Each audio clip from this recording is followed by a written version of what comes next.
All right, so this is input and maintenance. Hopefully that's what you were coming for today. And so my name is Chris Peterson. I work here at the MLS. And so we're going to look at how to input and maintain listings in Paragon. And you've got two handouts in front of you. We'll talk about both of them here real quick. The first one, the thinner one, is that talks about Instinet. This little two-page handout. What this handout talks about is how to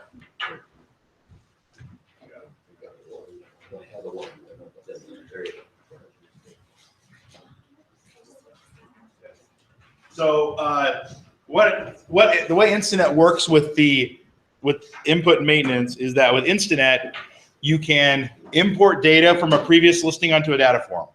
So let's say you're listing a house that was listed or sold in the past and you're relisting it.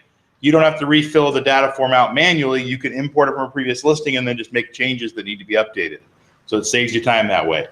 The other thing Instinet lets you do is once you've filled out a data form, whether you filled it out yourself or you copied it from somewhere else, it lets you export that into Paragon as a partial listing. And if you wonder why we're not talking about Form Simplicity doing this, is Form Simplicity doesn't have that built in yet. That's why the extension of Instinet last fall was so important, because the new form system doesn't have that built in. And so by using Instinet, you don't have to enter things twice. If you don't use Instinet, and you're the agent, you're the one doing the input, you're filling out a data form and you're retyping the exact same information into Paragon. And so by using Instinet, you don't have to deal with that double entry. So I'm going to pull up a listing here and just kind of show you how that works with Instinet, and then we'll get to the other handout and the stuff in Paragon.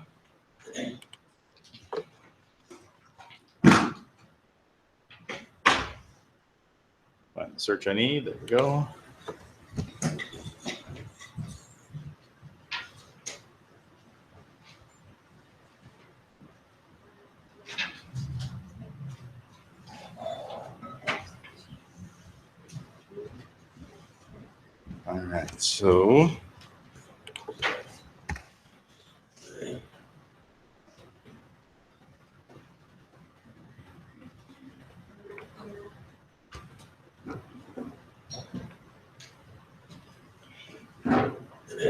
All right, so I got a listing here, and in order to pull a listing in from Instinet into Instinet for that data form, first have to have the data form up in front of you. So here on Instinet, I'm just going to Forms. And your handout has this whole process. Well, once you get to the data form. So residential data form, and I'm creating a new standalone form. And the thing with Instinet is you can create transactions from previous listings, but when you're going to input a listing, if you do that, that previous listing already has an MLS number assigned to it, so you can't export it into Paragon. So that's why I'm starting with a clean, blank, new data form.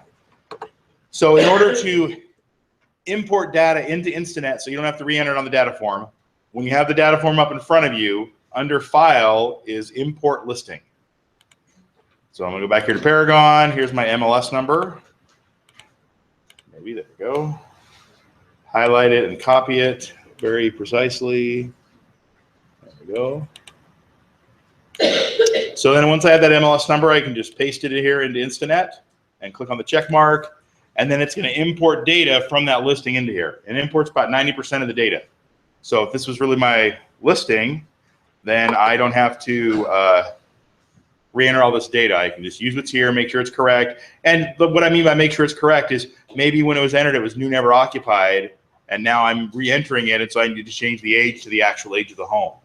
So you want to make sure it's correct, because even though you've copied it from a previous listing, what's on the data form is what's going to go into Paragon. And you can't blame the first agent if the data form is filled out incorrectly, because you did it. So in Paragon, when you go to create a listing, and we'll talk more about this in a minute, there are 4 fields that are required to partially save a listing. Type, area, and then down here at the bottom, listing date and expiration date. So a partial listing is what you're going to get when you send it from Instinet to Paragon. A partial listing is not a real listing. It's a partially pre-created listing that has not been saved live yet. A partial listing is only visible to you and your broker. Days on market don't start accruing with partial listings, and you can enter a partial listing up to 6 months in advance. So back here to Instinet, here's my data. Now, it imported type and area, but I'll just show you, it did not import the listing date and expiration date. So if I click on upload listing to try to send this to Paragon, It's going to give me an error that it doesn't have those two fields. Now, I've had many people say, well, I don't have those dates yet. I'm just doing it ahead of time. The dates that you put into the partial can always be changed. So they don't have to be the real dates, but you can't create the partial without dates. So if you're going in 2 weeks ahead of time and you're creating this partial listing so that when the day comes to list it, you're not in a rush to get it in there, you can just make sure these are correct once before you save it. Once it's been saved, on the listing side, on the agent side, you can't change it. We can update it if they're incorrect, but it's just best to make sure they're correct when you save it. So I'm just going to put some random dates in here. Let's put today as the listing date, put the 31st as the expiration date. And now when I click on upload listing, it's going to come up and it's assigned this partial listing number here. And if I go into Paragon, I've got to go in as myself here. Go.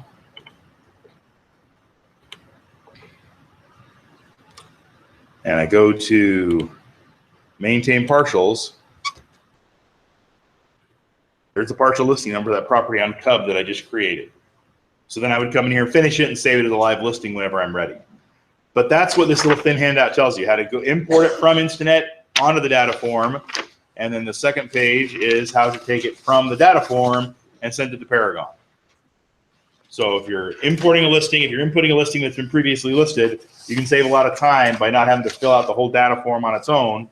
You can do it using that Instanet to import the data and then export it to Paragon. Questions about that? Does that make sense? All right, so then the other handout you've got, the thicker handout, the first page is an application that if you're an agent, you fill this out, have your broker sign it, return it to the MLS, and then your security level will be updated so you can input and maintain your own listings. So on the boxes we check the one where I am an agent will attend and input information and put today's date. Yeah, yep, you can do that. Yep, and if you ever change offices and you're at an office where you're still going to enter your own listings, you'll just have to fill a new version of this form out. You don't have to take the class again.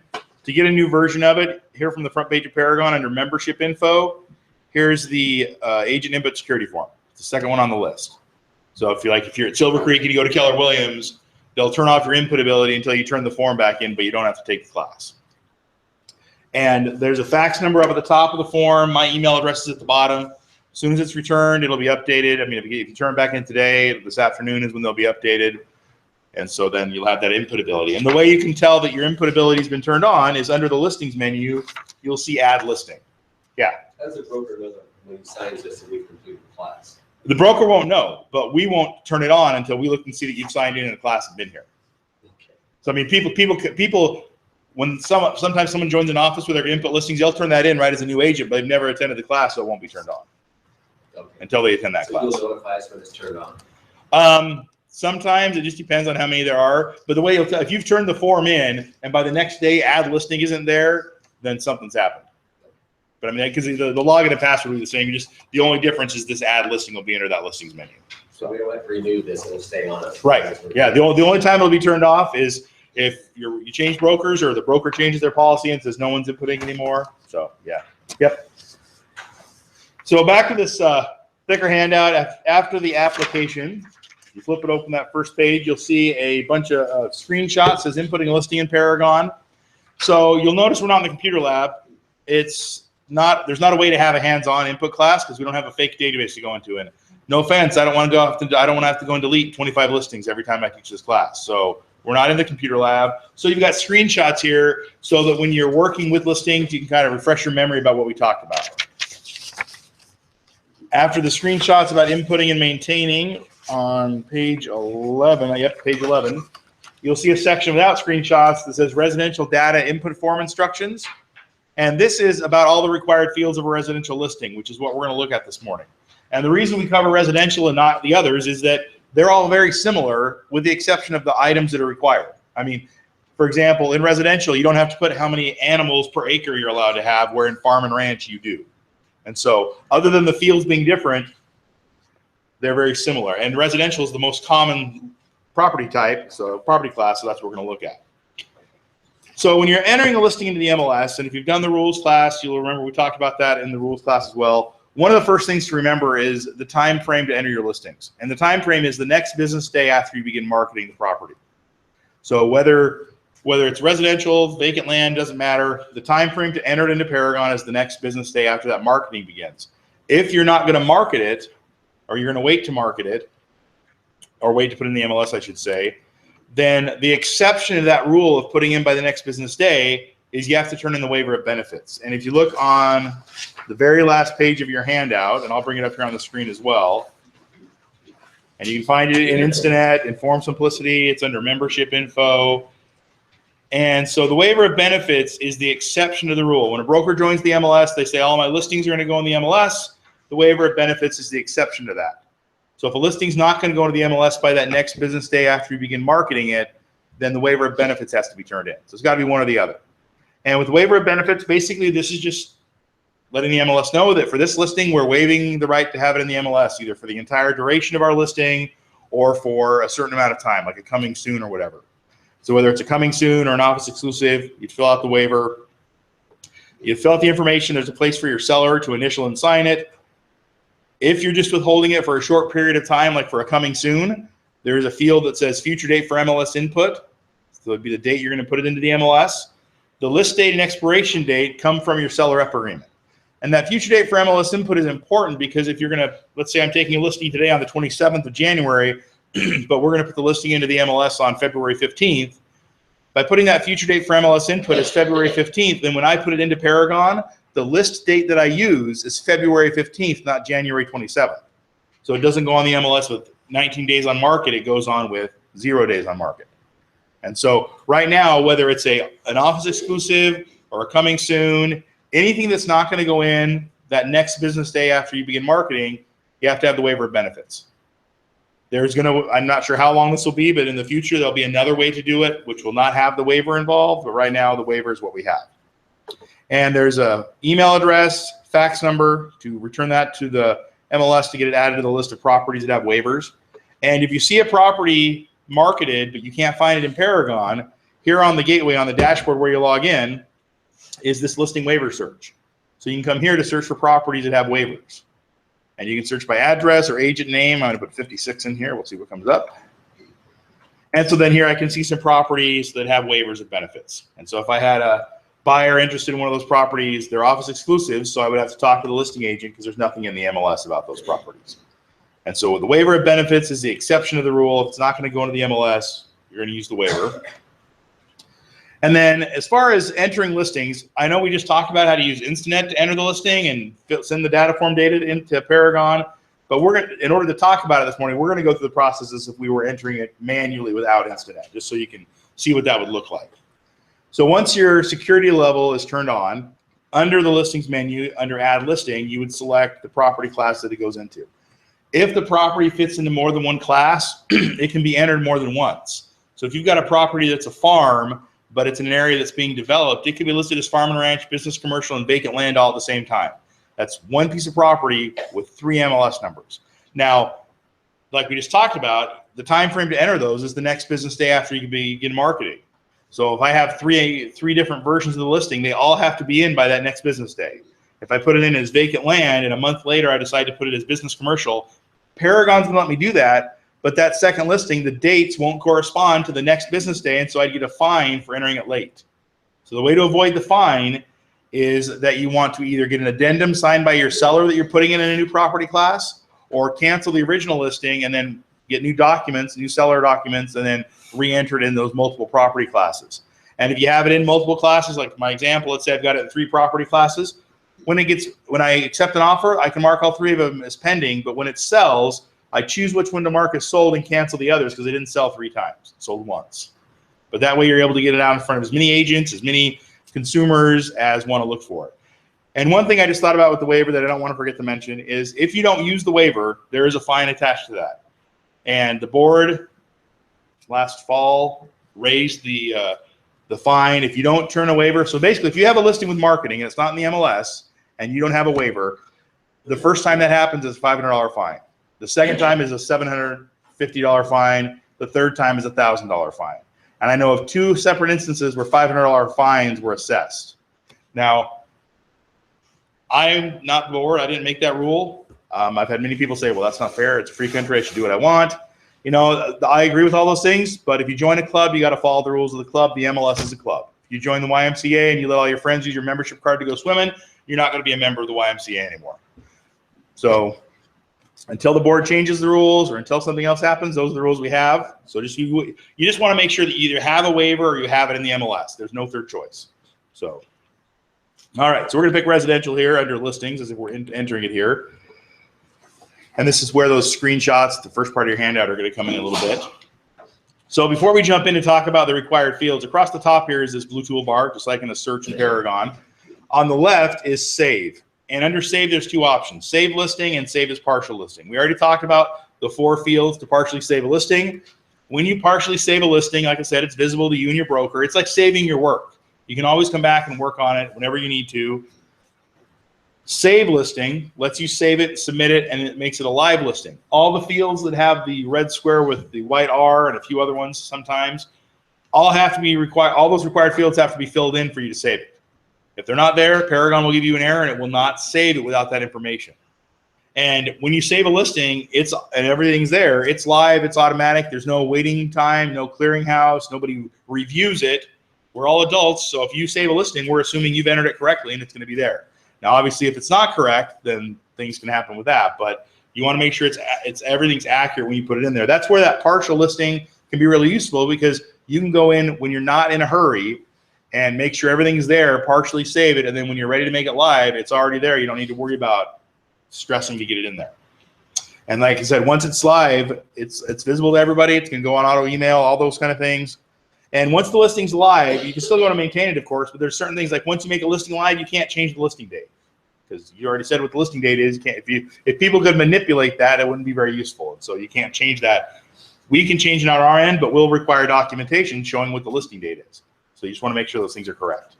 Tax autofill, again, if you're using Instinet, you probably wouldn't use this. But what this lets you do is pull in some very limited information from the tax records. Each county is different. Idaho has 44 counties. There's 44 ways to create a spreadsheet, apparently, and so they all do it differently. Ada County imports the most. Most counties, typically, you're going to get part of the address and the parcel number. Just depends on the county. No county imports the taxes, the actual tax information. So even though it's called tax autofill, it's just coming from the tax records. So just to show you what that would look like, I'll pick Ada County here. So it brings up this search to search for the property you want to get the tax records on. I'm entering the same address in there. Take the one I want. There we go. And you'll notice up here in my count, it just says 1, because that's the one I'm looking for. And then I would select that property record from the tax information, and then up here is autofill.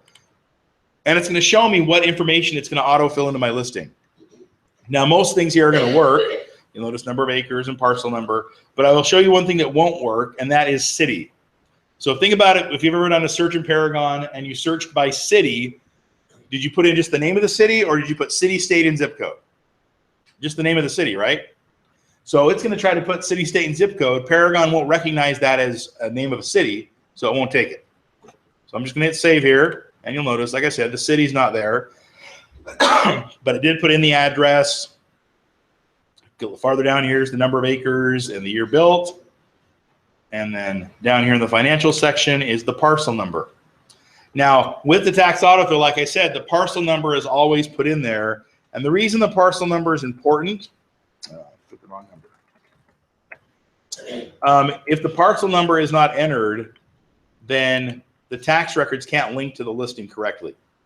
So let's bring up this search here again just to show you an example of that. So when you're looking at a property, you'll see this red tax icon. That tax icon gets put in there when the parcel number is entered correctly. So here's the parcel number down here. And so if you see a property and you know we have tax data for that county, but you don't see that tax icon, it means the parcel number is wrong. Canyon County listings are notorious for this, because when the Canyon County assessor sends the tax data, there's 2 numbers. There's the account number, which looks like this Ada County parcel number, and then there's the parcel number, which does not look like that at all. Again, 44 counties, they all have their own way of doing parcel numbers. So there's not one uniform way to do it. So if you have a listing and that tax icon's not there, your parcel number is wrong. So you just want to make sure it's correct. So that tax autofill will always put that in there correctly. Reset fields, if you had partially saved something, you could reset them and start again. Required only shows all the fields with the red square and the white R. There are a few that are required that don't have that. An example of that, and typically those are fields that are required based on another entry. So here's a field that says irrigation district, yes, no. If I mark that as yes, then the irrigation district name is required.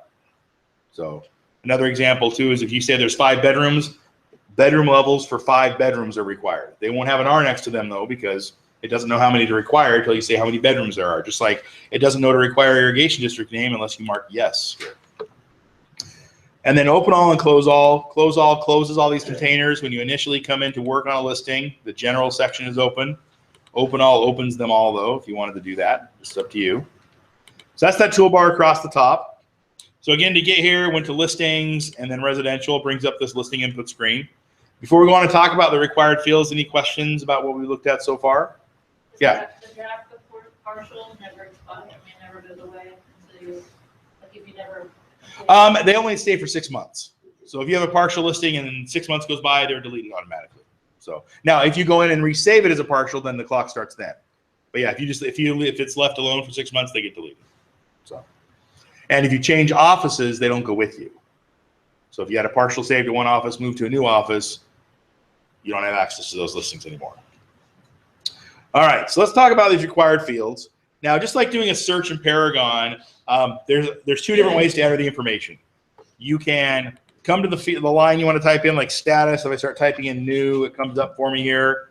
Or you can click on the magnifying glass and select it from the list and then hit save. As we're going through this morning, I'm going to hit the magnifying glass most of the time so we can talk about the different items. But if I was really entering a listing, I would just type it in. That's 10 times faster. And if you're typing it in, you probably have a data form that you filled out that you're copying the information from. So the first thing is status. And so when you're entering a listing, typically it's going to be new or back on market. The difference between these two, and if you're wondering where we're going to get our information right now, it's page 11, the residential data input form instructions. And so when you're entering a listing, new or back on market are what you're going to use. Both of those after 3 days automatically change to active. The difference is new means it's a new listing. It's at a new office, or it's been 30 days or longer since it's been listed at the same office. So it's new. It's got something new going on. Back on market means it's being relisted at the same office. Doesn't matter who the agent is, but it's at the same office and it's been less than 30 days. So that's what back on market's for. And then again, they both change to active after 3 days. Back on market is also used when a listing is pending and they want to make it active again, or temporarily off market and they want to make it active again. So we're going to pick new here. Contingent, pretty simple. Now, contingent means the listing is still active, still available. You're still accepting offers. It's still going to go on the internet. Consumers are still going to see it. If you're not accepting offers because you haven't accepted one, then that would be pending. It's not going to go on the internet. No one else is going to see it. So contingent means it's still available and it's active, but you have an offer that you've accepted conditionally, where pending is you're not going to accept other offers. Sold and unpublished sold. Sold is a listing that was in the MLS. It went pending, and now you're marking it as sold. An unpublished sold is a listing that was never in the MLS. You had the waiver of benefits. It was an office exclusive or a pocket listing or whatever. And now after it's closed, you're entering as an unpublished sold to track your statistics or a comps or whatever else. Both solds and unpublished solds require the same information. Just an unpublished sold is entered after the fact all at once, where a regular sold is entered as an active listing and then marked sold after it closed. And we'll talk more about sold data later on, but with sold information, everything's required, sold price included. You cannot withhold the sold price. Withholding the sold price can result in a $500 fine against the agent, and if the broker allows that to happen multiple times, the office can be fined. Idaho is a non-disclosure state, which applies to public entities. Intermountain MLS is a private company, so if a listing's in the MLS, the sold price has to be disclosed. So just have to make sure that's in there. So if you have a waiver and then it goes pending, you mark it pending, right, in MLS? If you have the waiver, it wouldn't even be in the MLS. And so what you can do is just wait till it closes and then put it as an unpublished sold. Yeah. Yep. Because I didn't do that on one. I had And you don't have to put them in either. You're not obligated to. had the waiver, and then we went ahead and just put it as pending. And that's fine too. And then showed it closed. Yeah. So I mean, typically, you would just put them in after it closed. as unpublished. As an unpublished sold, yeah. Yep. Okay. So, and then pending, we talked about that. You have an offer, you're not accepting other offers. Rented lease, that's pretty easy. So we'll pick new here. Now there's one status that I can't show you because you'll only see it if you're working with an active listing. But at the bottom of your handout on page 11 and top of page 12, it talks about it. And that status is temporarily off market. Now, if you understand what those three words mean, you know the rule. That means that listing for a short period of time is unavailable for showing. It's temporarily off the market. Now, there was scenarios in the past where people obviously didn't understand what those words meant. And so they would put their listings temporarily off market and then let selected people show it, which is not what that status is for. That's not what the MLS is for. And so the board created the rule to make it very specific. So when a listing goes temporarily off market, in the agent remarks, you have to identify when it's going to come back or if it's not going to come back. And when it's temporarily off market, that listing's still going to accrue days on market, but it won't be transmitted to any websites or IDX feeds, and no showings are allowed by anyone, period. And any agent that either shows a property that's temporarily off market or allows their property that's temporarily off market to be shown, so both sides of that transaction, they both could be fined $500 for doing that. And so if it's temporarily off market, they really don't want any activity with showing that property or anything. And temporary off market really is there kind of as a pause button for your seller. You know, we just got done with the holidays. Maybe your seller had their house for sale in December. Christmas was coming. They had family coming into town. They don't want any showings or anything. So temporary off market from the 15th of December to the 15th of January would be a perfect acceptable use of that status so that it's not available. Sign still stays in the yard. Lockbox can stay on the house. It's just not available. And I had someone say, well, what if people see it? The only people who are going to see it are agents that see it in the MLS, and it already says temporarily off market. It's not going to go to any websites. Consumers are not going to know what's available. They're not going to see it.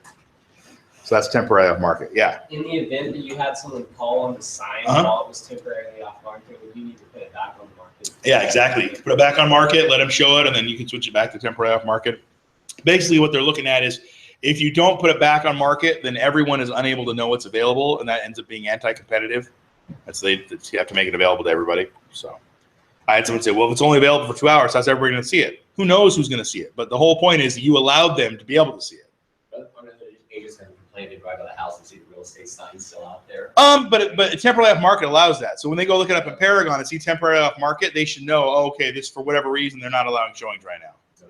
So Can the lockbox actually deactivated or still? no, it's still active. So they could theoretically just. Right, if they didn't- walk and walk in. Right. If they didn't look at the MLS, and that applies to any kind of showing instructions you have too. If somebody doesn't pay attention to what's in Paragon, any agent driving by could just do that. So that's true. So If you told an agent, yeah, go ahead and look at it, you might be penalized. right, and if they looked at it, they could be penalized. So Okay. yeah, I mean, and like I said, the reason it happened is there were agents that would put listings into the MLS and immediately put them temporarily off market, and then let their buddies come look at the house. And if nothing happened, then they put it back on market for everybody. That's not what the temporary market is for. So the board, while the rule may sound overbearing and very nitpicky, the reason they did it is because what had happened in the past. 99% of the agents knew that temporary off market meant it wasn't available. But this small sliver of people they were trying to, take advantage of the system. And so the board had to come up with some rule that covered that. Now, if it's a scenario where you want to control it like that, have the waiver of benefits. It's an office exclusive. You're the gatekeeper. No one else gets there through you. If you have an office exclusive, you don't have to have a lockbox on there. I mean, if no one has to wait to get in, you're the one they have to go through. So there's ways to do it. You just don't do it in the MLS first. You do it before that. All right, so we're going to pick new here. Property type. On middle part of page 12 talks about property types. Now, we talked about being able to go into more than one property class, but we're already in residential, so it can only be in residential one time. So you have to decide what property type best applies to your home. Single family with acreage are used most often, and they have a shared part of a definition. So I'll just read that shared part. So single family with acreage would be a stick site manufactured modular built home on a foundation. So basically, if it's on a foundation, it's single family. Now, single family versus single family with acreage is 1 acre. Less than 1 acre is single family. 1 acre or more is single family with acreage. And Paragon has programming on the back end that if you put a property that says single family with acreage and the number of acres is less than 1, it won't let you save it. It'll say it's a mismatch. And it doesn't matter how excited your seller is with their 0.85 acres. They don't have an acre, so it can't be single family with acreage. And if they don't like that answer, get them a dictionary, because you can't have an acreage without an acre. That's how that word works. If you have an acre, you can have an acreage. If you have less than that, it's not an acreage. Now, that doesn't mean you can't make a flyer that says your acreage in the country, because I'm sure you could find lots of definitions for the word acreage that don't include an actual measurement. But for the MLS, it does. So you just got to make sure that if it's single family with acreage, it's 1 or greater. Condo and townhouse, those are the next ones that are used most often. A condo is going to have a unit number rather than a lot and block number in the legal description, and a condo won't have lot ownership. And a townhouse will have lot ownership and have a lot and block number in the legal description. Manufactured owned lot, rented lot, these are ones that are not on foundations, so you pump up the tires, you can pull them away. And then the most vague of all of these is recreational land with home. It just means that the land the home is on has recreational value. So maybe it borders Forest Service land or BLM land, it's on the lake, it's on the river. The trick is it can't be more than one property type. So if you pick recreational land with home, you're saying that recreational value trumps everything else. I had someone ask, well, what about a house in McCall? Wouldn't that be recreational land with home? Well, what do people do there? Do they get up in the morning and go to work? Do their kids go to school? Because that sounds like single family. But if it's a place that they don't plow the roads in the winter and you have to snowmobile out to it, and maybe it's not winterized to use the plumbing in the winter, and I'm not saying those are the only requirements. I'm just saying recreational land with home is not where you would live 365 and have a job and a normal life. A retirement or a retired person, that could be a place, but you don't. That makes sense. I don't want to ramble, but you know, recreational land with home means the recreational value is what's important. The last piece I'll say about that is, at the end of 2004, the Twin Falls MLS became part of Intermountain MLS. This type came from them. So for 30 odd years, it was never something that people in the Treasure Valley agents here at Intermountain MLS ever dealt with. So you probably aren't going to use that one that often, but just be aware that if you use it, it's not single family. So I'm gonna pick single family here. Price, that's pretty easy. County's pretty easy. And then we get to area. So the area, I'm gonna go back here to the dashboard.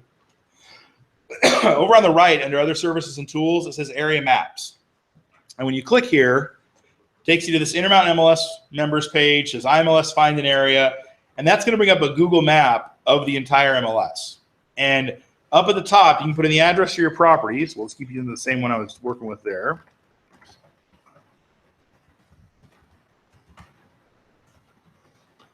You have to put in the city and the state, because if you don't, it'll think you're in California. All right, so I put in my address on Pine Flats, and there we are, and I can see that I am clearly in Area 1000. And so the MLS areas were created by the board of directors decades ago, before Google Maps existed, before GPS was on your phone, before MapQuest was around. And so because of that, sometimes area and city aren't going to line up correctly. And I'll give you an example of that. So here we are. Here's Eagle Road. I'm just going to move north here. And here is Eagle and Chinden right here. So there's a subdivision at the corner of Eagle and Chinden called Bristol Heights. Bristol Heights is clearly in Area 1020, Meridian, Northeast Meridian, Area 1020. But if you live in Bristol Heights, your mail comes to a Boise address. So the city's going to be Boise. The area is going to be Northeast Meridian. And you can call the MLS staff and we'll talk to you till you're blue in the face about how that should be a Boise area. And I'm not going to say I don't agree with you, but the board of directors has to make that change. So until the board decides to make a change or get rid of area or do something with it, you're going to have situations where the area and city don't line up. When we do the Paragon Basic class, we talk about that if you're searching, for example, for Eagle and you put only in Area 900, you're not going to get all the listings in Eagle, because there's listings that are in Area 800 across Highway 55, like over here, that might have an Eagle address, but they're in Area 800 Northwest Boise. So you just want to make sure that you have the area and city correct. If the area is wrong, it's a field you can go and maintain and change it. It's only if you didn't change it that any kind of fine would happen, because we want to have accurate data. So back to our example, property, it's here in Area 1000. So in Paragon, excuse me, I put Area 1000. Subdivision, you can click on the magnifying glass, bring up the whole list. There's 5,312 on that list right now. It's not linked to area or county or anything, so you have the whole list every time you bring it up. If it's not in a subdivision, there's 0 not applicable you could use. If it's in a subdivision, just start typing in part of the name, and it will come up for you, and then you can select it. If it's not on our list, give us a call. It'll take us 5 minutes. We can add it in there. We're going to verify it's not there, because 5,000, that's a lot. I mean, it'd be easy for one of us to miss something. But we'll make sure it's not there, and then we can add it in. And if there's a different marketed name than legal name, the marketed name is the one we want. In Meridian off of Linder, I think. There's a subdivision called Woodbridge. The legal name for Woodbridge is Snorting Bull. We have Woodbridge on our list. There's a subdivision in West Meridian called Autumn Fair. The legal name for Autumn Fair is Tricia's Sub. In Nampa, off of Midland and Lake Lowell, there's a subdivision called Midland Park, whose legal name is, South Fork Ranch, whose legal name is Midland Park. Now, you might think, well, how are people supposed to know those legal descriptions?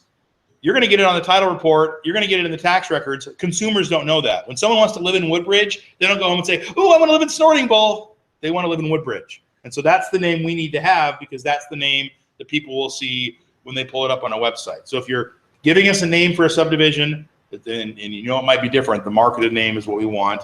Phases are not in here. Columbia Village is all one subdivision. I mean, you can imagine how hard that would be to keep that correct. So we just, no phases in there. And like I said, if it's not in one, you can use that zero, not applicable. Then we get to city. We talked about the autofill not doing that. There's the state and zip code. And then we get to these internet fields. Now, first thing about the internet fields, on the data form, back up here at the top, there on the top right corner, it says check if no. So on that data form, if you mark these boxes, what you're doing is telling Paragon to flip those to no. They default to yes. These 4 fields have to do with how your listing will be transmitted from Paragon to other websites. Now, first thing, the individual sites that your listing goes to, your broker has control of that. The MLS doesn't do anything with that. So your broker chooses where they go. Internet include, if you mark that as no, then that means the listing's only going to be on Paragon. It will not go to any other website. And you'll notice it grayed out those other 3 fields. So internet include no means it's not going to go anywhere else. Internet address display, when it goes to a website, can the address be displayed? Now, the trick with that is some websites use the address for mapping, so if you don't display the address, people will not know where the property is. Display comments and display AVM, both of these have to do with a listing that's viewed on a website run by an agent or broker, and it's a consumer who's logged in so they can leave some kind of comment. Can they leave a comment between themselves and the agent or broker whose website they're on? It's not about blogging or anything like that. It's about comments between the consumer and the agent or broker. And then display AVM. AVM stands for Automated Valuation Model, like a CMA or something. So if that's marked as no, then that listing can't be used in an auto-generated CMA. Like on Listing Book, they call it a cyber CMA. Cloud CMA is a third-party website. Zestimates are AVMs. So if you mark that as no, then it won't be display, then it won't be used in that factor. In some websites, Zillow occasionally, I can't say it's 100% of the time, but I do know it does happen. If you mark display AVM as no, they're not going to display your listing on their website because they want to use all the data they can to create estimates. And as far as these fields go, I've never had someone call and say, hey, my listing's on way too many websites. Many times people call and say my listing is not on a website, and it's because these got marked as no. So you just want to be aware. One way you can tell, in Paragon, there's a report called the All Fields Detail. It has every field from a listing. Right here at the top are those internet fields.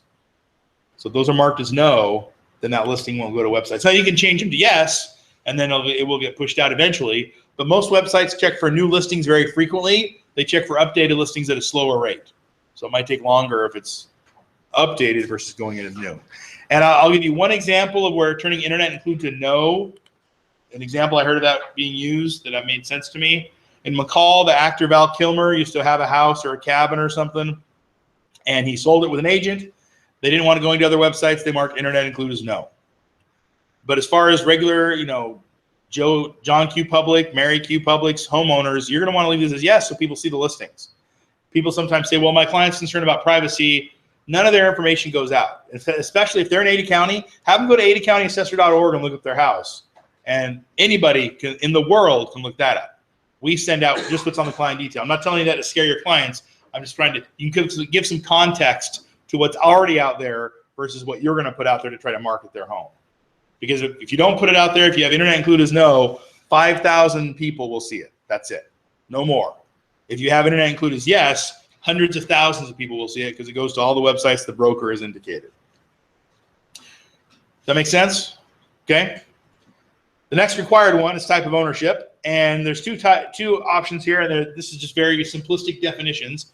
Fee simple means that there are no exclusions or restrictions. Everything is available, everything's for sale, no problems. Less than fee simple means there are restrictions and exclusions. An example, 2 examples of less than fee simple. In McCall around the lake, they have some homes that are state land leases. Those are less than fee simple because you don't own the land, you only own the structure. Here in the valley, a lot of less than fee simple homes. There are over 55 communities that have stick-built homes. They're not manufactured homes. They're on a foundation, but the person doesn't own the land. They pay a monthly fee, but they own the house. That is less than fee simple. And in the MLS, the reason it's there, so if a buyer sees a house that's less than fee simple, they know there are other things they're going to have to take into account, not just the price that's in the MLS. So that's the type of ownership. The next one, it's not required, and we'll talk about it again because it's in your handout with listing maintenance as well, and that's this validate map. What validate map lets you do is make sure the map's in the correct location. So you click validate map, brings up the change geocode screen, and then it brings up the Bing map, and it shows you where Bing says this property is, which we already saw on the area map. It's in the right place. But if it was wrong, you can click on that little icon and move it wherever you need it to go. And if it's really in the wrong spot, like let's say, for example, there's a subdivision right here, but it's so new, none of the roads are on the maps or anything. So I move my map to where I need it to be. You click on the push pin, and then I click where the property is, and then that's what it will use for the mapping reference for my listing. So when someone does a map search or they click on the map to see where it is, it won't say no map available. It will show where I've indicated. And even agents that don't enter their own listings, this is one of those fields that if you're the listing agent and co-agent, you can maintain it. You don't have to take a class or have a broker fill out a form to do this. And then I just click save, and then that's saved. Garage capacity wants to know how many cars fit in the garage. And if you listen, banging on my keyboard here, all it takes is a number. Number there we go. And there's no half or expanded or whatever. It's just a number. 3 cars or 4 cars. There's not 3.5 cars. You want to say it's an oversized 3-car garage. That's a great thing for the remarks, but here it's just a 3. And if there's not a garage, because it's required, you'd have to put a 0 because it has to have something in that required field. And then if there's not a garage but a carport, right below is carport capacity. Land size is a drop down with preset ranges. It has to correspond to the number of acres. So you just make sure you pick the appropriate one. Age is preset ranges. Same thing. It has to match the year built. So I put 6 to 10 years. The year built from the tax record says 2001. That's going to give me an error because no matter how much you may have liked 2001, it was not 6 to 10 years ago. A little longer than that. And so it's gonna tell me that there's an error there. And I'm going to make sure I get an error on my land, the number of acres as well. Level, let's pick the level of the property. Below grade is a basement. So if you have a basement, you would select that. If not, you would just choose the appropriate level. Directions lets you enter the directions to the property. It gives you 100 characters, which is approximately 2 3/4 lines capital W's. Like texting and Twitter, it counts your spaces. So you want to make sure that you're clear and concise. And especially where we just looked at correcting the mapping, if you had to put the map in the correct location, the streets aren't on there, your directions might be the only way they find your property. And so you want to make sure they're as clear and concise as possible. The MLS doesn't have a rule about how you have to enter them, but just because I've heard people complain, you want to use north, south, east, west. Don't use left, right. You don't know where someone's coming from. If you say go right off the interstate, but someone's coming from the opposite direction, that's a left for them. And so if you make it hard for someone to find your property, they're not going to show it. Number of acres, year built. We talked about that already. They correspond to land size and age. The tax records brought that in. Lot size, length, and width. They want the frontage, width, and then the shortest length for the lot depth. And so if it's in a regular lot like a cul-de-sac, it'll take IRR, but they want the lot size, length, and width in there. An easy way to get those, a lot of title companies have plat maps online. If the subdivision's 30 years, 40 years old or newer, they've got those online, so you can get those. And there's other ways to measure them as well, but they want that information. Irrigation district, yes, no. We talked about that. If you mark it as yes, you've got to put one in there. Then we get to the school districts and schools. Now, school district is linked to area and city. So I put Meridian in there as my city, pick the Meridian area. So when I go to school district, my only choices are West Ada and Cuna, because if you live in Meridian, that's where you're going. You're not going to go to Boise. You're not going to go to Nampa or Valley View. You're going to West Ada or Cuna. And then once you select the district, then the schools correspond to that district. And you want to make sure you put the correct ones in here. You're not going to see charter schools typically, or private schools or magnet schools, just ones that are geographically assigned. And as long as it's correct when you enter the listing, that's what matters. If they rezone the schools, you definitely can come change them, but you don't have to. They just have to be correct when you enter it. And if the school's not on our list, call us and we can put it on there. We're only going to put schools on there, though, that are available right now. So like this is January, school's in session. So if you gave us a school that's under construction, we're not going to put it on the list because no one's going to go to that school today. And I've had people in the past say, well, this home's assigned to 2 schools. That is incorrect. Homes are assigned to 1 school if you do nothing. If you do something, maybe your kid goes to an adjusted year-round school or something. But if you don't do anything, September 1st comes, you kick your kids out the door, the bus is taking them to 1 place. And I'd love to tell you there's lots of ways to find that. Let me rephrase that. I'd love to tell you there's one place to find all that, but there's not. You've got to contact individual districts. A lot of them have it on their website. During school, it's harder to get a hold of them. Summer's a lot easier. You can call somebody on the phone. They can probably instantly tell you where it is, what schools they are. So you just want to make sure it's correct. After the schools is square footage. Now, the square footage is the first of a few that are called calculated fields. And just so you know where we're at on our handout here, I believe we're on page 14. Yep, 15, sorry. Square footage is divided into 4 sections. They're called a calculated field because you're not entering the total amount of square feet. Nowhere are you typing in the total amount. You're going to type in the approximate above grade finished, approximate below grade finished, approximate above grade unfinished, and approximate below grade unfinished. And then that total will be on the listing. And so let's say I've got 1,700 above grade, 1,000 below grade, no unfinished. So then the total would be 2,700 on my listing. And so you want to make sure that's correct. And we'll talk about it more in the features, but since we're talking about square feet, in the features, it asks you where your square footage source came from. You want to make sure that if you mark public records, that what the tax records show is what you have here. Because that's what you're saying you got it from. You're saying you got it from the tax records, so it should reflect the same thing in Paragon. Room sizes are not required. If you want to put them in, it's just number X number, but you don't have to put them in. Bedroom levels, like I mentioned before, are required, but they don't have that R because Paragon doesn't know how many bedrooms there are. And then once you say there's 3 bedrooms or 4 bedrooms, it's going to require levels for master 2, 3, and 4. And the choices are main, down, and upper. Main's the main level, down is below it, upper is above it. So you want to make sure you pick the appropriate one. After the bedroom levels and sizes are additional room levels and sizes, again, not required. And they don't get used that often. Let's just take a look at this listing I pulled up earlier. On this one, on the full detail, you will notice they have some measurements there, but they're not required.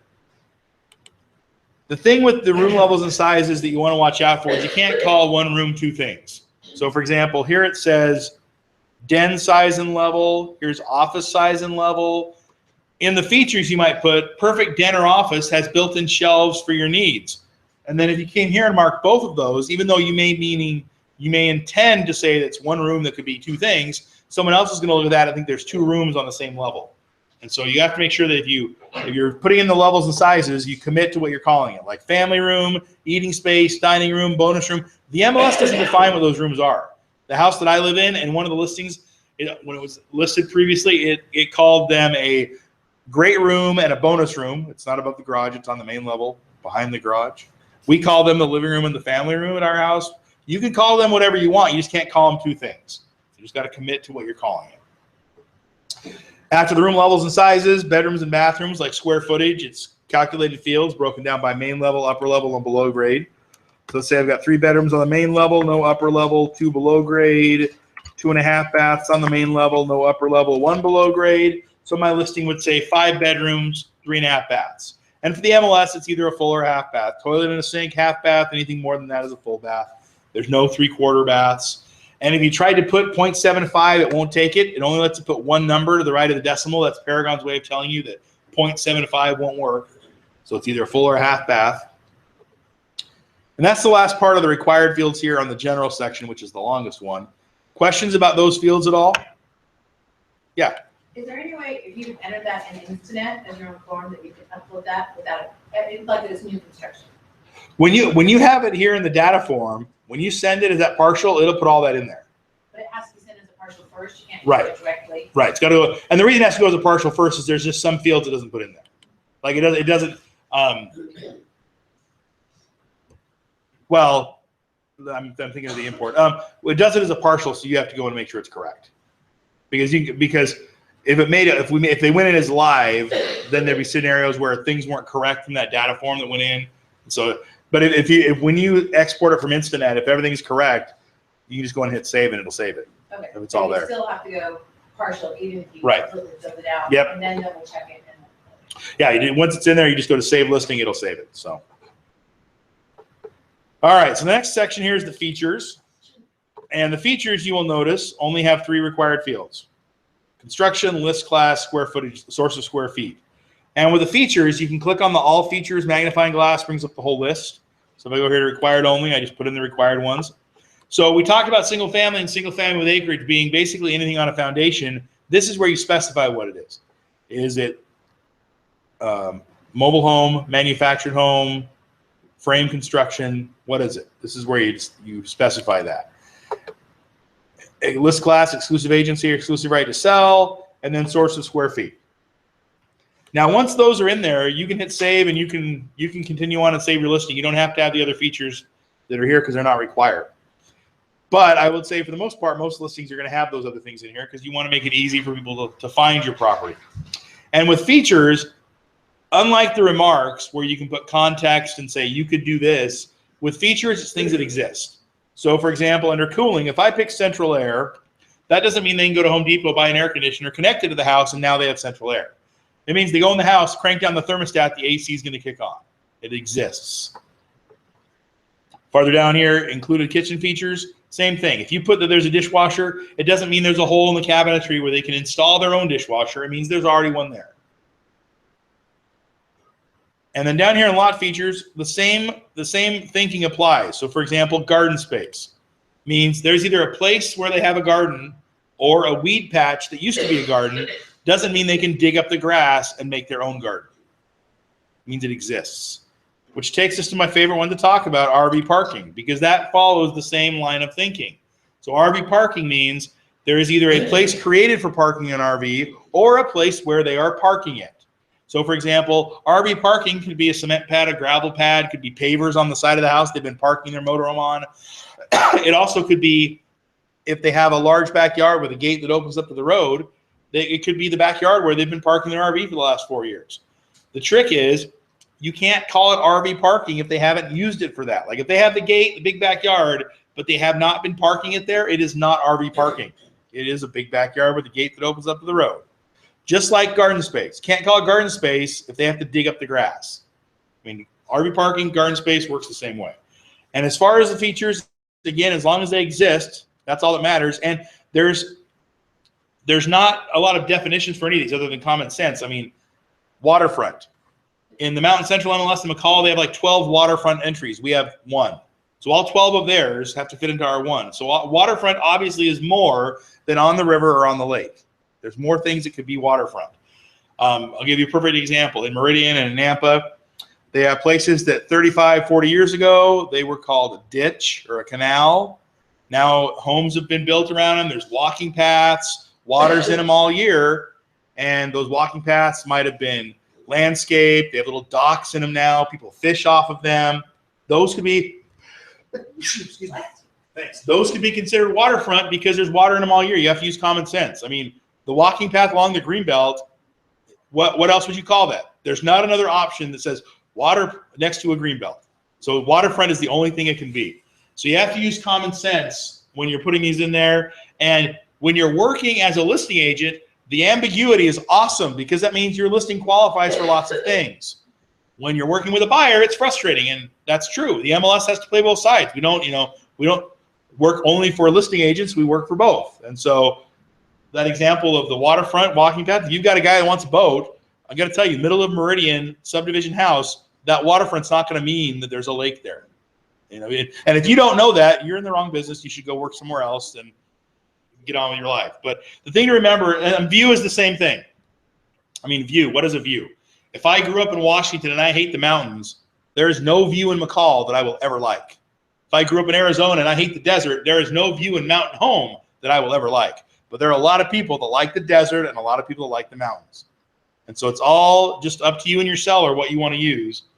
And with some of these, like tennis court, or shop. You just want to use your best judgment. And there's always two sides or multiple views to what something can mean. I mean, someone told me one man's shop is another man's shed. You know, you got a guy who's been doing small engine repair in his backyard for 20 years in an 8x10 shed or whatever you want to call it. He calls it a shop. Have a fun argument with your seller that you want to call it a shed. Someone else thinks the shop has, you know, they actually updated to shop with electricity, but they used to not have that. So you just want to make sure you're using common sense. Yeah. What about where there's like chickens in there? Does that mean the chickens have to be there? No, that means chickens are allowed. That means this house can have, like, same thing with horses. It means, like, here's horses, chickens are right up here. It means if you buy this house, you're allowed to have chickens. You're allowed to have a horse. So it's not that you could, I mean. Just like in the structure features, cable TV doesn't mean you can have cable. You're getting cable TV with the house. It means it has access to cable TV where it is. Okay. So the features, other than those required ones, you can come back whenever you need to put the other ones in there. Structure features, ones that people ask about a lot. So mother-in-law quarters isn't in here because if you're not married, you don't have a mother-in-law. So you can't have mother-in-law quarters. That's the way it works. That's, you know, if you don't have a mother-in-law, you can't have quarters for them. But what we have in here is separate living quarters, which is exactly that. So if you separate living quarters or 2 kitchens, 2 master bedrooms, all those things are there. Other questions or comments about the features? Or we need to change that. Because people with hardwood laminate floors keep checking hardwood, and it's not hardwood. And while that is true, it's got to get the rules committee has to make that change. So, no, I agree. They just got to make sure that's the right thing. So. Do you add features very often? They do. They go through the rules. They go through the forms every year. But it's, again, the committee has to agree and kind of agree what the intent is for that, and then the board has to approve it. Because I think there is laminate on here somewhere. Yeah, but they'll still check hardwood because it's So here's vinyl. hardwood laminate, so you're kind of in between worlds. So anyway, well, yeah, but they, like I said, they do add them from time to time. That shop with electricity was added last year, so yeah, they can always go in and add them. So that's the features. Next is financial. It's a short section, but almost everything here is required. And just so you know where we're at, we're on bottom of page 16. You'll be top of page 17 here in a minute. So the first part is about the HOA, the Homeowners Association. Association fees, association frequency, setup and transfer fees. If there is not an HOA, you can do 0, not applicable and 0. But if there is, of course, you're going to put it in there. Setup and transfer fee type lets you choose if it's a dollar amount or a percentage. The next required one is local improvement district, just a yes, no field. Local improvement district is a temporary taxing district that usually is created for upgrades in a location that the city is trying to recoup funding from. The trick is it expires. So an example of a local improvement district that has ended, over in Nampa by the Idaho Center, they had the North Nampa Improvement District. Kensington and Lionsdale subdivisions were part of that for 8 or 9 or whatever it was, however many years. They had higher tax levy to pay back some of the infrastructure costs that the city incurred creating those locations. The trick is it goes away. So the reason that's here is if you have a buyer that likes a property and it's in a local improvement district, then they know to find out how long this district's going to last. Now, maybe it expires next year. So you're going to live here 1 year with the higher taxes and then they drop. So that's what that's about. And if somebody doesn't know if they live in a local improvement district, I mean, most people are going to know. But if they don't know, when they get their tax assessment every year, it itemizes each entity that gets taxes from them. And so, and if it's in Ada County, you can go to adacounty.assessor.org and see that today. It's all on there. Homeowners exemption, same thing. Is it receiving a homeowners exemption? I had someone say, well, I thought that meant could it get one? To my knowledge, Idaho state law is pretty broad. If it's your house, it's your primary residence, you can get the exemption. So this means does it have one right now? So when someone looks at the taxes, they're able to say, hey, these taxes are high. Oh, it's because it doesn't have an exemption right now. Where when I move in, I can get an exemption.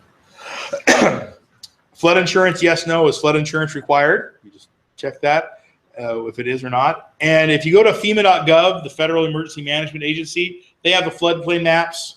But I know that homes can be in the floodplain, but built in a way that they don't need flood insurance. So you just want to verify that if you're dealing with one. And floodplain, specifically Eagle area, a lot of that. Taxes and tax year. The taxes did not get put in here automatically. So you put in whatever year and whatever the amount and whatever year they're from. The legal description, like the directions, has a limited amount of characters. You've got 255. Put as much as you need in there. If it's not large enough for your legal description, try to put the most unique part of it, but then you can always upload a document that has the full legal description, or put it in the agent remarks if you want. Parcel number we talked about. And then the last five here are the distressed property fields. Short sale, bank owned, foreclosure, auction, and HUD. They are just yes, no fields. They're required, but yeah, and you have to put them in there, but they're just yes, no. And if you mark a property, like for example, a short sale is no, and then later it becomes a short sale, you can always go in and change it. So you just want to make sure it's correct and you enter it. So that's the financial stuff. Questions about that at all? If you pick yes for one of those, do they all default to no? They have to fill them all out. Yeah. So you have to go through all five of them. It would be nice if they defaulted to something, but I think no matter what they pick, they wouldn't make everybody happy. So they just have you put it in. All right. So then we get to the remarks and agent remarks, and both of those have 512 characters. And with the remarks and agent remarks, over on the right is this check mark in a box. That is spell check. Use spell check. You don't use spell check and you have misspellings, sometimes what can happen is that consumers will see that, and if they see you have misspellings in your remarks, then they wonder what else you neglected to pay attention to. And so you don't want to have misspellings. Now the remarks, because it's public, goes on all the client views, goes to everybody else's website, and because of that, it's really restrictive. The only thing that can go in the remarks are things that describe the property. Property descriptive information. Can't have any contact information about the agent or office, nothing specific about the offer or bonuses. Only property information can go there. The agent remarks, because it's only seen by agents, you have a lot more flexibility. Basically, you can put anything you want in there because only agents are going to see it. The only exception is you can't put third-party marketing, unrelated third-party marketing. So in the agent remarks, I can't write Pioneer Title is number one. I can't write that in there. But if I put seller prefers Pioneer Title, now I've connected it to the transaction, and that's fine. So it just has to be connected to the transaction. And they're not required, so you can come back at any time and add those or modify them. Questions about the remarks? All right, last section for entering a listing here is the agent section. And the first thing to notice is that when you enter a listing, you are the listing agent. You can't enter a listing as a co-agent. So if you put it in, you're the listing agent. Now that can be switched, of course. For us to do it on our end at the MLS, we need documentation showing who's what agent. The broker can go in and change it on their own, though. To add a co-agent, you just come down here, start typing in the name of the agent, put them in there. Below the co-agent is some fields about the transaction. The first one is selling agent to present yes, no. It means selling agent to present offers directly to the sellers. So in Idaho's minimum state requirements, you are required to field the offers. The offers are going to all come to you. So if you're an agent in Idaho and your listing's in Idaho, you're going to mark no. If you mark that as yes, what you're saying is skip the listing agent, go right to the seller. We have agents that are in Oregon. They have different minimum standards in Idaho, so that's why it's a yes, no field. So just be aware that typically you're going to mark no there. Variable rate. Wants to know if you have a variable rate commission. On the bottom of page 18, it talks about variable rate commission. I'll just read the definition of it here. It's the third sentence. It says, this is when the seller agrees to pay a specified commission if the property is sold by the listing broker without assistance, and a different commission if the sale results through the efforts of a cooperating broker. And the last line says, the listing broker, in response to inquiries from potential cooperating brokers, must disclose the differential. So variable rate commission means if you double ended, the total commission is different than if you work with another broker. And so if that's the relationship you have with your seller, you would mark yes. And then that last line just mentions if you have a variable rate commission and somebody notices it and says, hey, I noticed you have a variable rate commission. What's the difference? If my commission working with someone else is 6%, but if I double ended it's 4%, then I would tell them the difference is 2%. That way they know how to make a competitive offer with my seller, because my seller may be holding out for me to get a buyer, so they have to pay a lower commission amount. So variable rate means from the beginning your commission is going to change based on where the buyer comes from. Broker compensation and compensation type just wants to know what you're offering somebody else. This is where the number goes. This is where you choose the appropriate type of compensation. Is it a dollar amount? So that's $3, or a percentage, there's 3%. And so you would just choose accordingly. Next required one is listing service, full service, limited service, MLS entry only. Full service means your office is providing everything. You're negotiating the offer, you're helping present counter offers, negotiating, doing all those things. Limited service means maybe you're not doing all those. Maybe the offers, you're presenting the offer, but they're negotiating with an attorney or something. And then MLS entry only means exactly that. All you're doing is putting it into the MLS. Someone else is dealing with the rest of the transaction. So it just depends on the service the broker is providing for this listing. And then if you choose it here, of course, then someone can see it and know what kind of status or what service to expect from the listing. Full service is by far the most common. Most offices are full service offices. Owner and tenant information. None of that information is required. But if your owner is going to be used to setting up showings or something, you'd want to put their information in here. Listing date and expiration date, we talked about that for partials. It's required. And even though when you look at a listing, you don't see anybody else's expiration date, everybody has to put them in there. And the way a listing expires is on midnight of the expiration date, that listing's pulled off the MLS for 24 hours to give you a 24-hour grace period to enter your extension. So like in this example, I put March 31st. If I got a signed extension at 11:45 p.m. on March 31st, I don't have to run home to Paragon in 15 minutes and enter my new closing date or my new expiration date. I've got all day April 1st, which is that grace period, to enter that new expiration date. And as soon as you put it in, it's active. Everyone's going to see it again. If you didn't get the extension, then on midnight after that grace period's over, it goes back on, shows expired, and it's expired for everyone to see. And once a listing expires, there's not a way to bring it back. You can't resurrect an expired listing. So if that seller decided a week later they shouldn't have canceled it or they shouldn't have expired it and they want to re-sign with you, you're going to have a new MLS number. You're going to have a new listing. Now, you don't have to re-enter everything. If you're at the same office where you had it before, and we'll see this in talking about listing maintenance, but you can just copy that listing and get a new one. Copies like 99% of the listing data, so you don't have to re-enter everything. But you're going to have a new listing because you're going to have new documentation. And Paragon's an online representation of those seller docs that you have. So once it expires, there's not a way to bring it back. Occupied by, owner, tenant, vacant, that's pretty easy.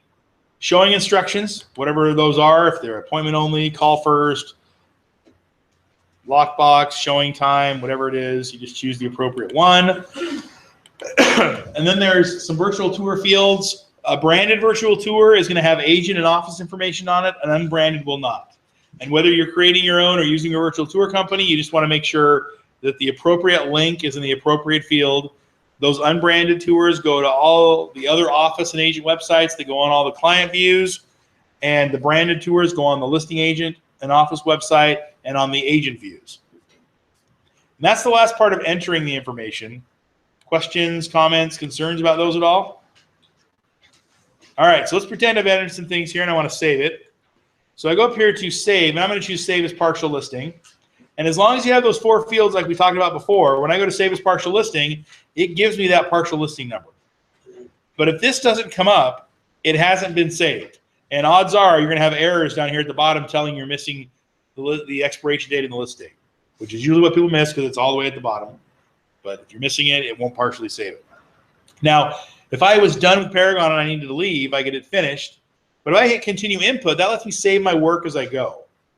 So I hit continue input. You'll notice as a partial listing, I can come here and I can upload photos right now as a partial so that when it goes live, it's got all the pictures. Listing detail, I can see a preview of the detail before it's a live listing. And then documents, I can upload my associated documents before I make it a live listing.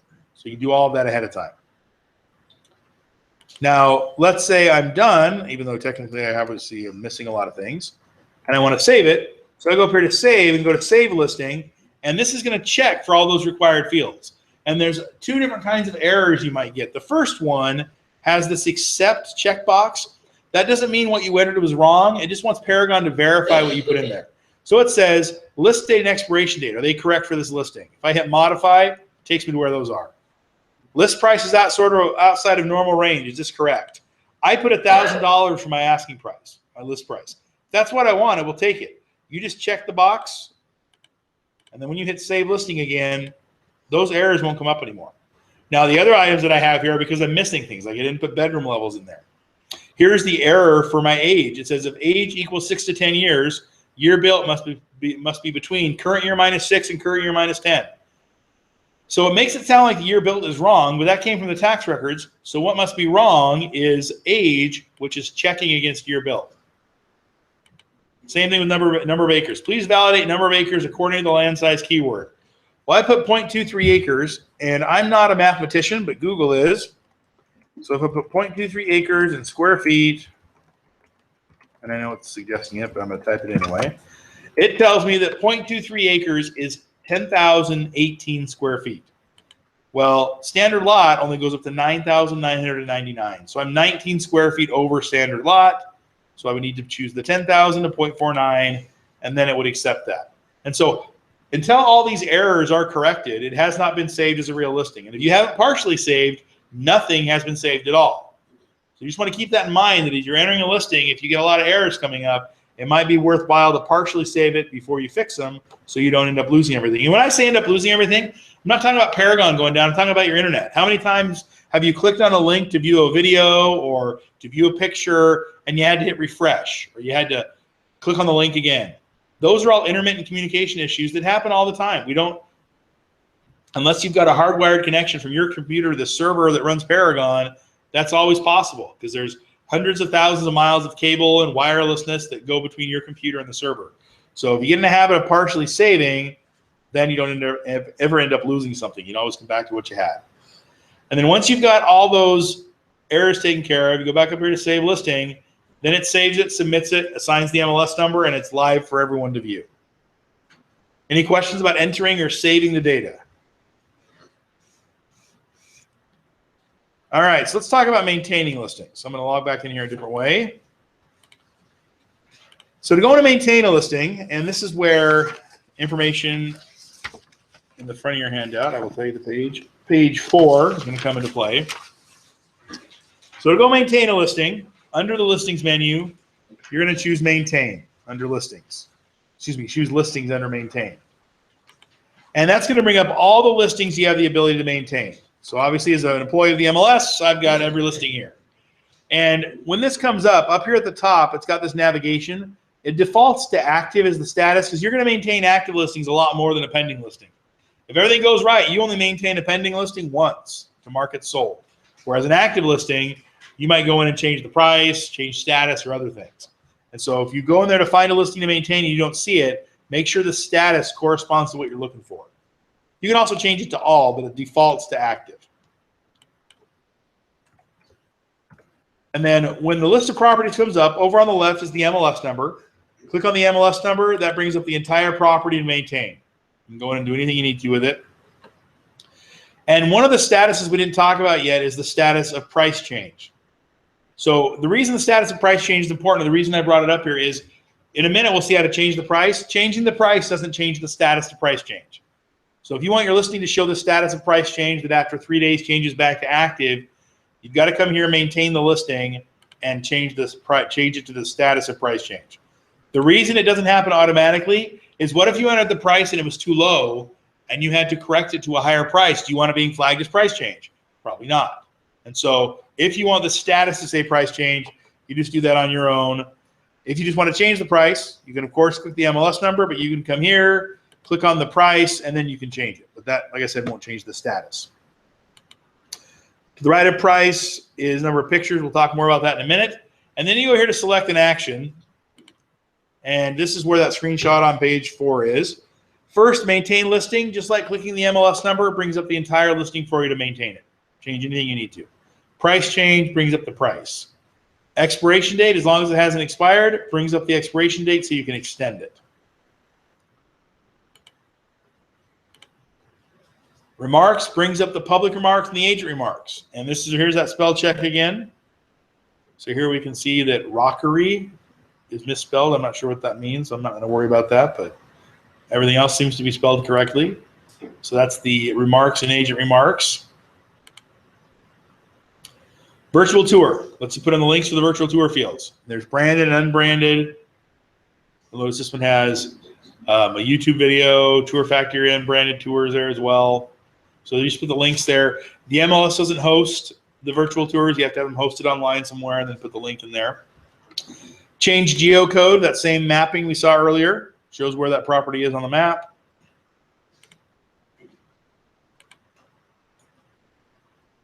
Copy clone listing. So I mentioned this earlier. Let's say this is my listing and it expired or canceled, and now I'm relisting it. As long as you're at the same office where you had the listing previously, I go here to copy clone listing, and now it makes a copy of that listing, and you'll notice the pictures are there. And I'm not going to go super slow here, but status is missing. And other than that, all the other required fields are here until we get down to the dates.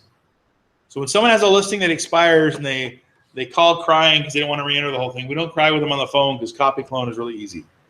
And if you're at a new office than where you had it before, you can just use that trick in InstaNet to put it on the data form and send it as a partial. So you're still not having to re-enter everything.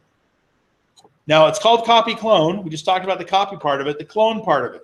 So let's say I'm entering building lots, or building lots are easier because usually you're not going to have the same house 5 times in a subdivision. But with building lots, let's say I've got 5 lots I'm entering in this subdivision. I've entered one of them, and I've got 4 other active listings to create. I use copy clone, go change the address and the legal description and save it. I've got new listings. So it works in both those scenarios. Open house and tour, you don't need to worry about those. My login has those. We'll talk about open houses in a minute. Associate documents. If you've ever looked at a listing and you saw the document icon, it means that an agent has uploaded documents. So to upload a document, you go here to listing maintenance, to associate documents, and if it's on your computer, you already have it electronically on your computer, you can just upload it. So just click here to add new, and you use the select a file to find the one you want to use. So we're going to use this one right here, and then you give it a description. Let's say this is the property disclosure, and I'm going to put test because I don't want to make it mess up their listing. And then if I make it emailable or public, then when someone sends the client view or the customer handout to their client, it'll have a link on there to view that document. And each document has that private, that public setting. So I can make one document public and 5 others not public if I wanted. So it's not like you're making all of them, it's just one at a time. And then I just hit save, and that uploads it, and now you'll see it's right here. And then to get rid of a document, you just select it and hit delete. And then if you don't have a way to scan it and upload it yourself, you can do a fax cover page and fax it into Paragon. So you click fax cover page, how many pages it's going to be, you want it public, what's the name going to be, so property disclosure. And then when you hit preview, it generates this cover page. You fax it to this toll-free number, and it uses this QR code to assign it to the listing. And it says it takes 24 business hours. Usually it's faster than that. But it's just a way to get those documents on there if you don't have a way to scan them and upload them yourself. So that is associate documents. Picture administration. So this is where you can go in and upload your photos. And if you look on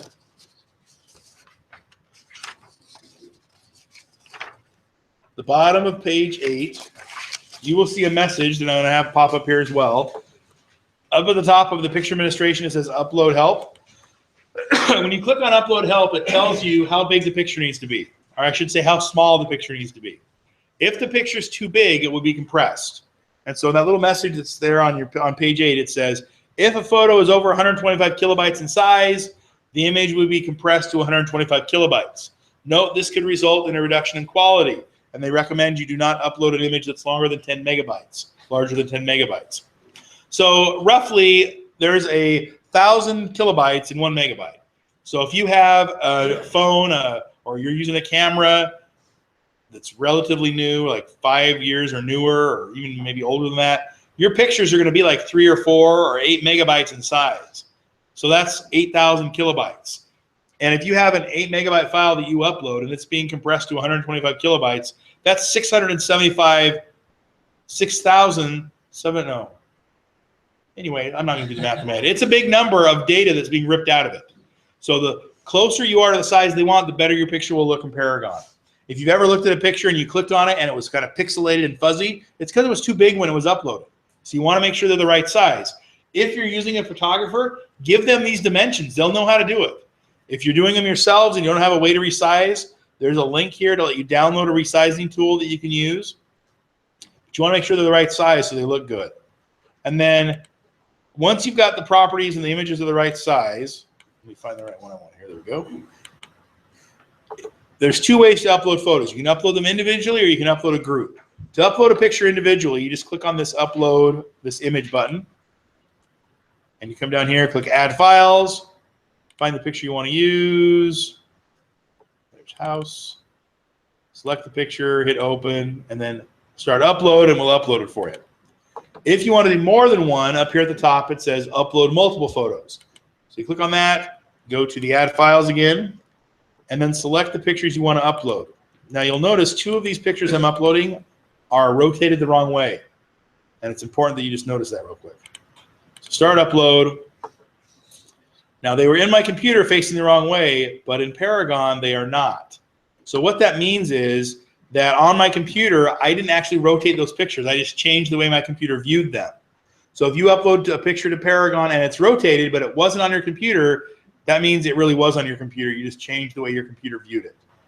So if it's rotated, you can go here to this edit image button, and there's a rotate option right here.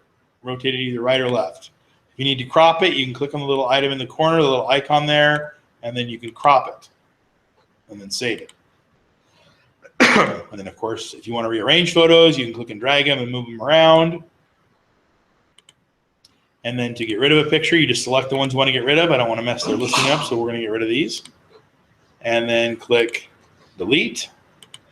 Now, as far as the time frame to enter photos, the time frame you have is the 2nd business day. And the only kind of listing that requires a photo is an existing residential structure.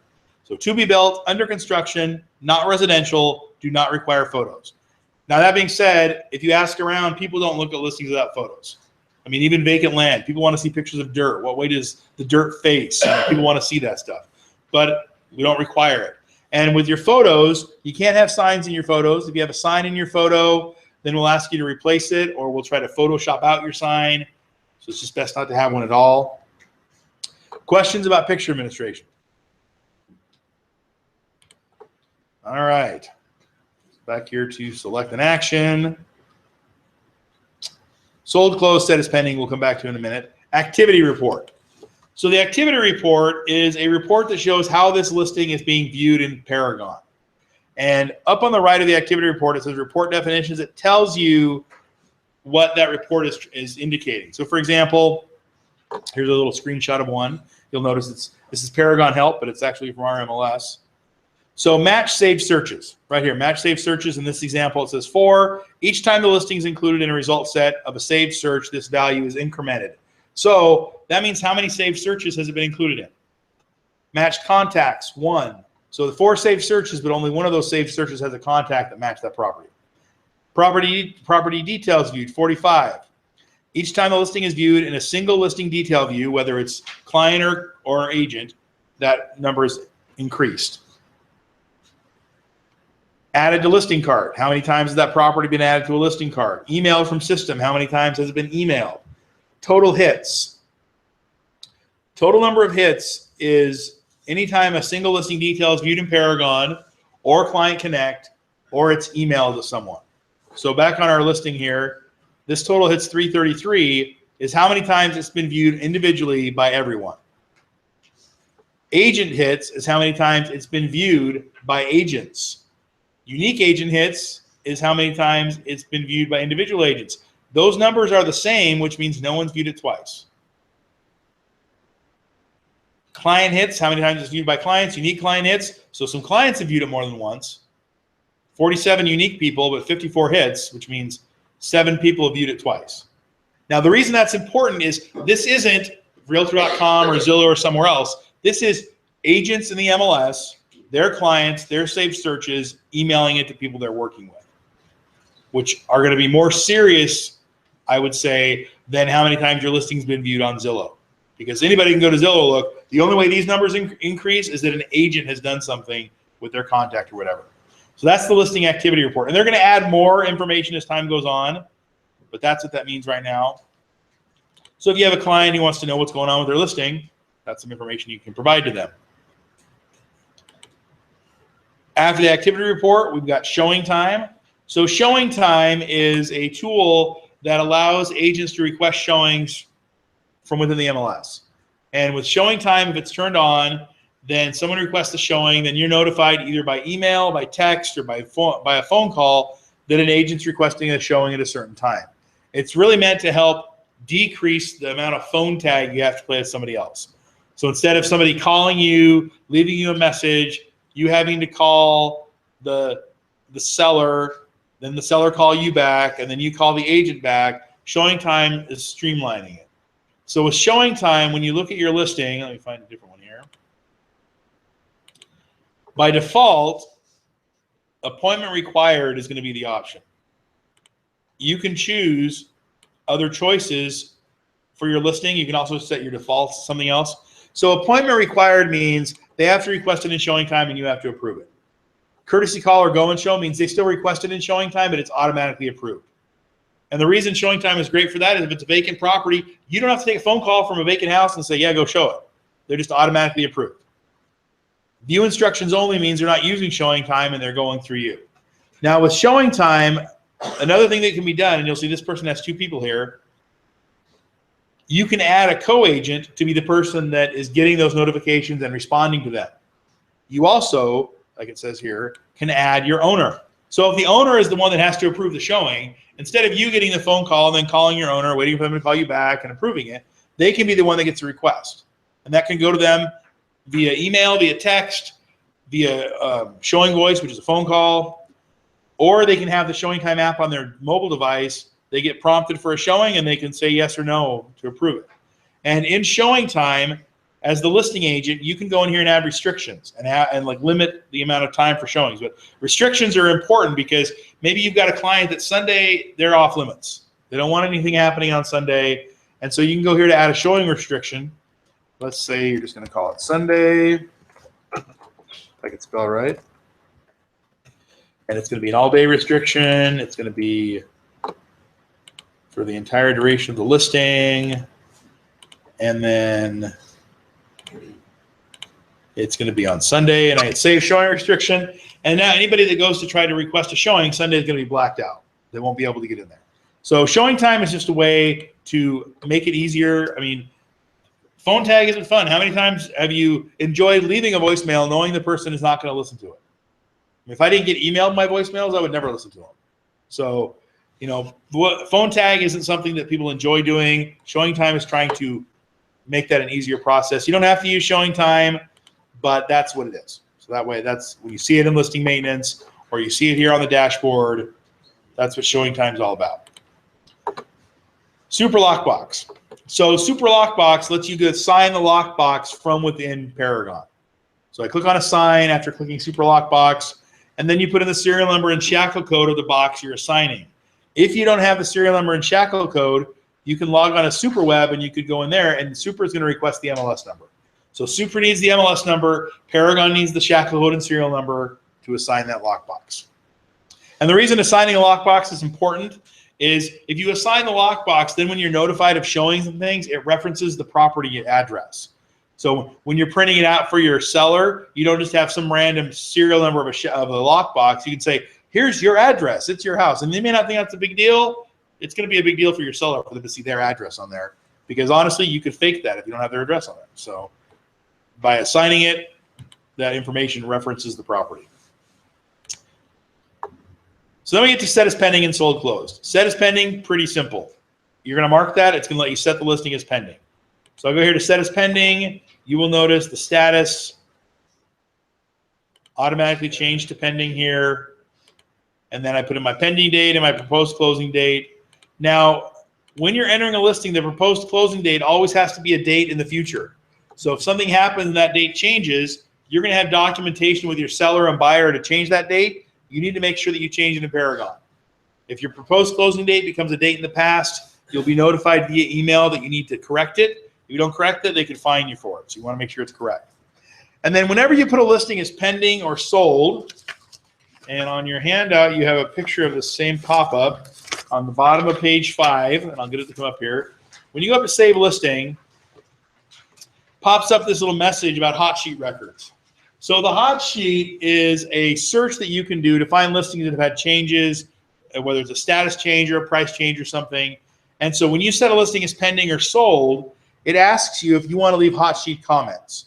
Now, the thing with this pop-up that's important is it doesn't matter what, if you know what the hot sheet search is or you use it or you care, if you don't read what this message is, then you could potentially not click the right button. I'll just read what it says. It says, enter any hot sheet comments you would like to appear on the hot sheet report. Click Save to continue saving the listing with or without hot sheet comments. Click Cancel to abort the operation. Listing data modifications will not be saved.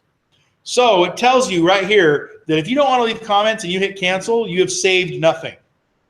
And I can tell you that people don't read this because the phone call we get is, well, Chris, I'm going to mark my listing as sold and it still shows active. And I know I went in and marked it as pending a month ago. They probably did. This came up and they didn't hit save. They hit cancel, so none of their changes were saved. So first, if a pop-up comes up in Paragon, it's useful to read it. And if this one comes up and you want to save what you've done, make sure you click save. So that's the hot sheet record pop-up with a pending listing. I do not want to save my changes. All right, so back here to sold closed. That's like set as pending, sold closed. It's going to set the status to sold. So now the status says sold. And then I'd come down here and enter the rest. The pending date and closing date would already be in there because we entered that when it was a pending listing. How sold? How did the property sell? Was it VA, conventional, IHFA, whatever it might be, select it. Then your dates. If your closing date was incorrect, maybe they closed early, you can change that. Real property contributions is looking for a list of items. So let's just read the definition. It says additional objects contributed by the seller, typically in new construction that are affixed to the property, such as a fence, landscaping, or sprinklers. So it's looking for something that is part of the property, not a stove or a fridge that can be moved. And if there's none, because it's a required field, you can put NA or none. Closing cost contributions is looking for a dollar amount paid by the seller on behalf of the buyer. If they've paid anything in contributing to the closing cost, you put that amount in there. If not, you can put zero. Sold price, we already talked about having to be required. So here you enter the sold price information. Down payment resource is not required, but if you are aware that they used one of the down payment resource tools in Paragon, you can mark that as yes or no. And then selling agent and selling office. You just start typing in the name of the person and a list is going to start coming up. If they're not a member of Intermountain MLS, there's an option here for non-member. And when you mark non-member, it's going to put non-member office. So let's say you had a property in Cascade and someone from the Mountain Central MLS is the one that sold it. You'd put non-member in here because they are not a member of Intermountain MLS. Then once you've entered it, you hit save listing. That pop-up about the hot sheets will come up and then it will be saved. Questions about entering the saved or pending information on a listing or any of the maintenance stuff we've talked about? So if you go live, you save, and you should go to maintenance because that's the only way to get a couple of the options. I forget which one it was. Right. So like you, some of like changing the status to temporarily off market. Some of those things aren't available until it's a live listing. Yeah. And if you didn't do the photos ahead of time, you can go into the listing maintenance to do the photos after you've saved it as a live listing as well. So the last part of listing maintenance here then is down here at the bottom. It's open house. So the way you enter an open house, you come down here to the bottom section, and again, it only works if the listing is live.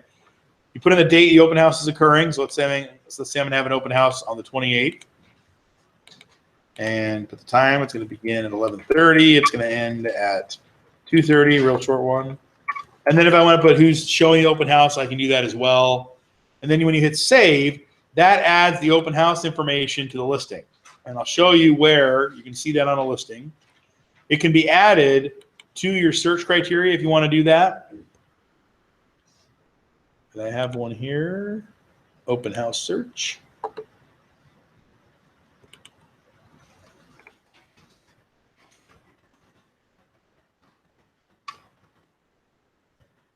Let's see, and then I added, there we go, open house begin date.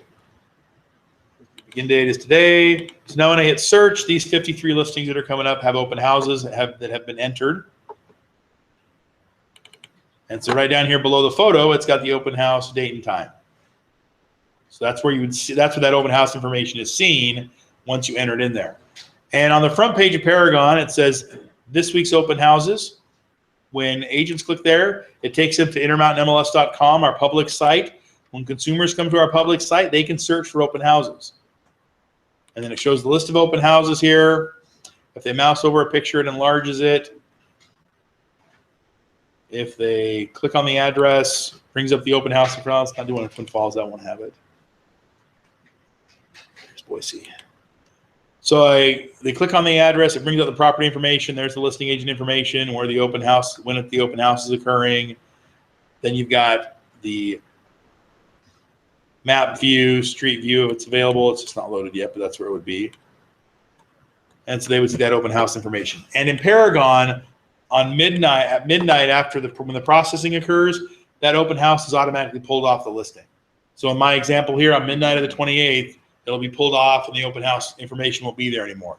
There's not a way to put in non-sequential days for open houses. So if I was doing an open house on Saturday and Wednesday, I would need to go in there after the Saturday one was over and enter the stuff for Wednesday. I can't put in more than one day. Questions about entering the open house information? Questions about any of the stuff that we've talked about with entering, maintaining listings today at all?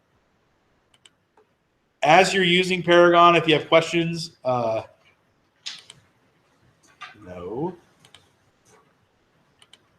If you have any questions, don't hesitate to contact us. Our phone number is right up here at the top. There's the 208 number, the 866 number. There's also an email address, support@intermountainmls.com if you have questions. Or you can always come in as well. Just to reiterate, just to review, on the front page of your thick handout is that application. You just want to fill that out, have your broker sign it, return it to the MLS. Whether you bring it in, fax it in, email it in, my email address is at the bottom. Doesn't matter, just once that's returned, then your security level will be upgraded. And I know some of you came in from the BRR side, so make sure you get on the sign-in sheet, which is over here on the MLS side. Yep. Any other questions or anything? All right, thanks for coming. Have a good afternoon.